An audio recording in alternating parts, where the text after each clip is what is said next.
Subscribe કરો અમારી news ચેનલને અને બેલ આઇકોન ક્લિક કરવાનું ભૂલતા નહીં.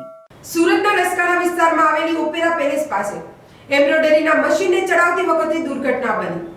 આ દુર્ઘટનામાં એમ્બ્રોઇડરી મશીન ચલાવતા ક્રેન પલટી ગઈ, જેના પરિણામે મશીન નીચે પછડાયું. સદનસીબે આ અકસ્માતમાં કોઈ જાનહાનિ થઈ નથી, પરંતુ ઘટના સ્થળે નિહાળવા માટે લોકો ભેગા થયા હતા. વિસ્તારના લોકોએ સુરક્ષા પ્રણાલીઓમાં સુધારો કરવાની જરૂરિયાત પર ભાર મૂક્યો છે, જેથી ભવિષ્યમાં આવી દુર્ઘટનાઓ ટાળી શકાય.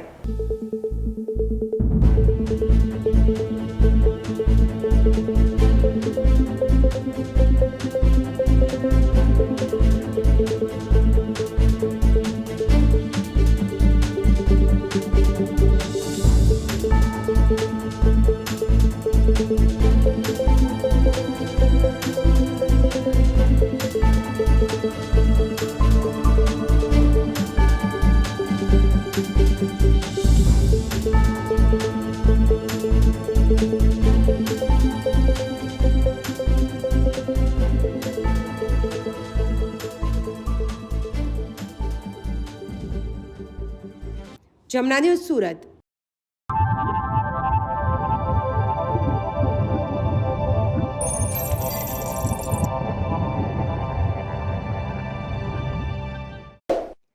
સબસ્ક્રાઇબ કરો અમારી ન્યૂઝ ચેનલને અને બેલ આઇકોન ક્લિક કરવાનું ભૂલતા નહીં.